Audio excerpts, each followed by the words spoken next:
দর্শক একবারে সরাসরি কিন্তু ভিতর থেকে চলে আসতেছে ইটগুলো দেখেন, একদম লাল টকটকা। এই দেখেন কি চমৎকার পরিমাণ লাল। ইটগুলো কিন্তু আমরা গাড়িতে লোড করব। এই দেখেন ইটগুলো আমাদের সরাসরি গাড়িতে লোড হয়ে যাবে।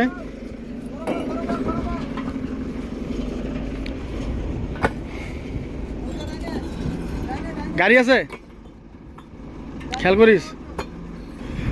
লাগলো লাগলো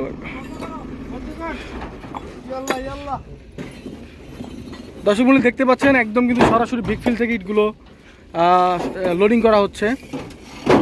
দর্শক এই যে দেখেন একটি ভাঙ্গা আছে, এটা দেখাই। একদম খাসির কলিজা মতো লাল টকটকা, এটা পানি খাইলে আরো লাল হয়ে যাবে।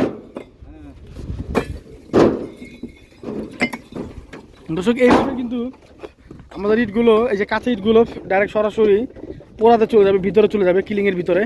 কাঁচা ইটের সাইজটা হয় আপনার 10 ইঞ্চি 5 সুতা এবং 5 এবং 3-5। এটা পুইরা হচ্ছে আপনার এই 9.5, 4.5, 3.5 হয়ে থাকে। আর আমাদের এই যে 2 নাম্বার ইটটা, এই দেখেন 2 নাম্বারটা, 2 নাম্বারটা কিন্তু আপনারা 9 ইঞ্চি 8 সুতা 5 ইঞ্চি 3.5 ইঞ্চি পেয়ে যাবেন।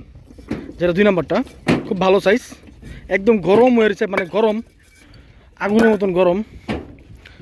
দেখেন 2 নাম্বার, এটা কোয়ালিটি দেখাই, হেভি সাইজ, কোয়ালিটিও ভালো, মানসম্মত। দেখেন মাঝখানে আবার পুরা লাল হয়ে গেছে, এসে পিড়ের নমুনা। দর্শক দেখেন 1 নাম্বার ইটা,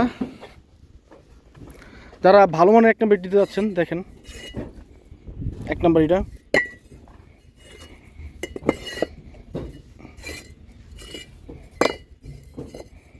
এটা হচ্ছে 1 নাম্বার, 1 নাম্বার।